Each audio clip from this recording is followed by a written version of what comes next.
chicos, en esta ocasión vamos a hablar de la materia de lógica. La etapa 3 tiene como título la argumentación como acto del habla complejo, articulación del lenguaje en la pluralidad de saberes. En palabras más simples, hablaremos de la argumentación en sus diferentes contextos.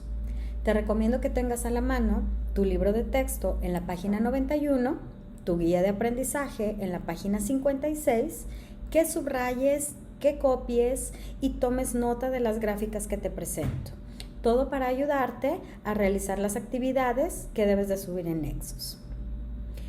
En este tema vamos a hablar de los fines de la argumentación y vamos a entender los conceptos de argumentar, demostrar, explicar, justificar y la demostración científica. También hablaremos del respaldo de los argumentos, los datos, las garantías y el respaldo. Comencemos. Como explica el filósofo John L. Austin en su libro Cómo hacer cosas con palabras, los actos del habla se producen cuando usamos el lenguaje para comunicar o expresar algo, ya sea de manera oral o escrita. Hay dos tipos de actos del habla. Los constatativos, que simplemente nos describen algo que puede ser verdadero o falso, como por ejemplo decir el pizarrón es verde. Nos define el estado que tiene alguna cosa. Y los realizativos, además, tienen la intención de hacer algo con las palabras, como puede ser amenazar, decir te prometo que te pagaré, mandar saludos, disculparse, entre otros ejemplos.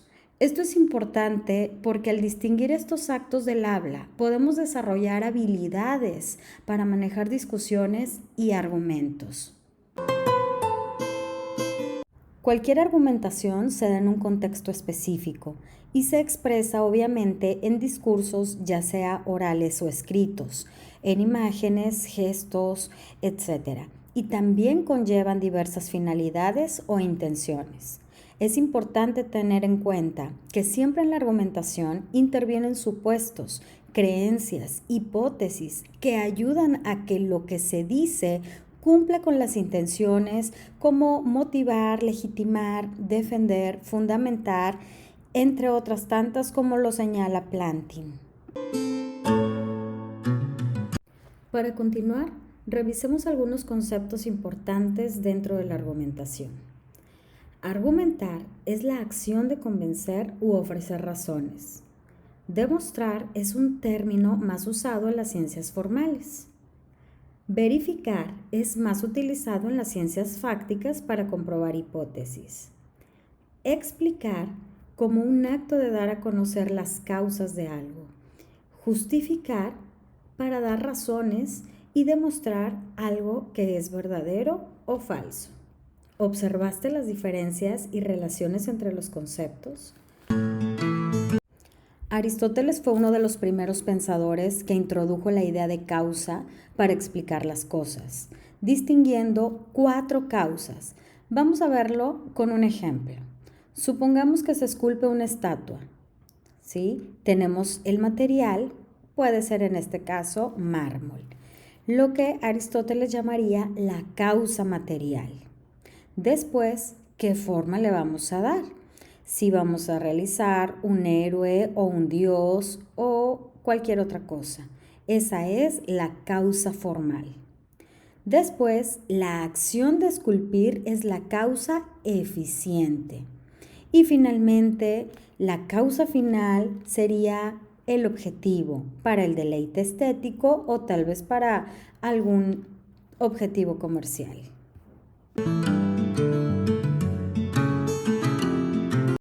En el contexto científico, la demostración debe ser más rigurosa y metódica. Cada hipótesis requiere ser demostrada y solo se considera aceptable en la medida que se aporten las pruebas suficientes. La ciencia utiliza la demostración empírica cuando se recurre a los hechos en la experiencia sensible y la demostración formal, sobre todo en la lógica y en la matemática, ya que son formales cuando se acuden a la teoría o a la ley que ya han sido demostradas y su valor de verdad ya ha sido confirmado. Recuerda que cuando tenemos la necesidad de argumentar es cuando existe algún problema o una situación crítica que se debe defender o discutir. Vamos a reconsiderar los 6 elementos del modelo de Tulin que vimos en la etapa 2. Número 1.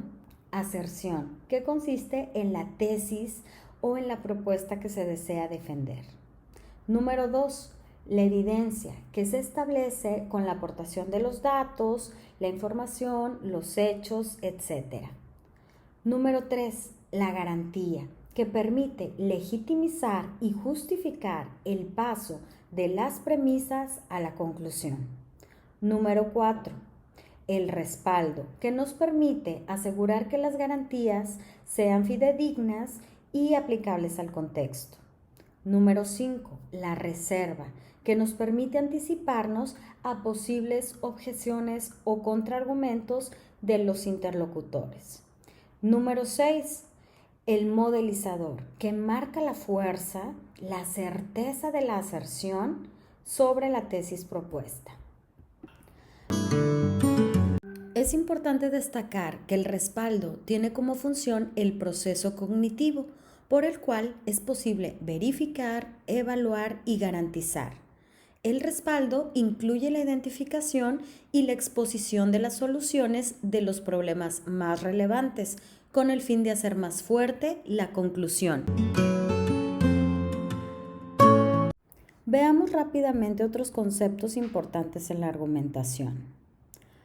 Las objeciones son argumentos contrarios o contraargumentos con los que se rechaza la tesis propuesta, a diferencia de las refutaciones que nos muestran que la tesis es falsa y ya no dan pie a una discusión desde un punto de vista lógico-científico. La palabra datos, que proviene del latín y significa lo que se da, es una parte muy importante de la evidencia, así como base de datos, que son los lugares de almacenamiento de información digital que se utiliza en cualquier organismo o institución.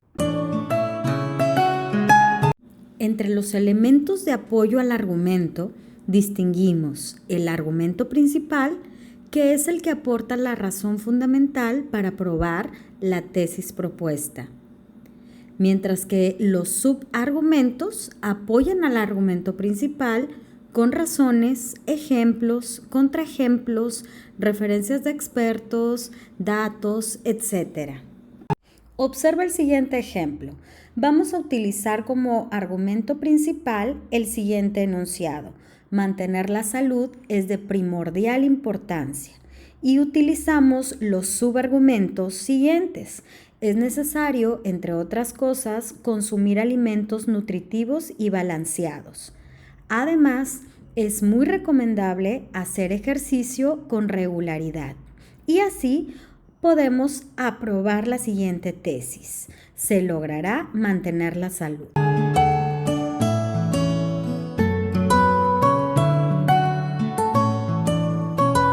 No dejemos pasar otros recursos que nos ayudan a apoyar una tesis, como son los ejemplos que nos muestran la existencia de un hecho, los contraejemplos que son utilizados por un oponente o por el mismo proponente para contradecir o confirmar la tesis. Las citas son las anotaciones utilizadas en cualquier estudio que ayudan a respaldar las ideas con palabras de expertos o especialistas en alguna temática específica. Como ya vimos, entre los objetivos de la argumentación están persuadir y convencer. En ese proceso se pueden encontrar confrontaciones donde se pueden aprovechar de las debilidades y limitaciones argumentativas y objetarlas o refutarlas. Refutación es una palabra latina que significa rechazar, negar, impugnar a partir de argumentos contrarios. Podemos hablar de 2 tipos de refutación de acuerdo con el artículo de Roberto Marafiotti. La refutación directa, que ataca a la tesis en sus fundamentos, derribando las premisas que lo sustentan. Y la refutación indirecta, que solo ataca algún aspecto o conclusión por sus consecuencias. En conclusión, constantemente recurrimos a la argumentación para expresarnos, pero es importante considerar los elementos que respalden nuestras ideas o tesis con los conceptos que ya vimos. Recuerda, los datos, los ejemplos, las citas textuales y también prever las posibles refutaciones nos ayudan a mejorar nuestros actos del habla en cualquier contexto. Ahora pon a prueba lo que aprendiste realizando la actividad integradora de Nexus siguiendo la rúbrica de la página 61 de tu guía de aprendizaje. Muchas gracias y a cuidarse mucho.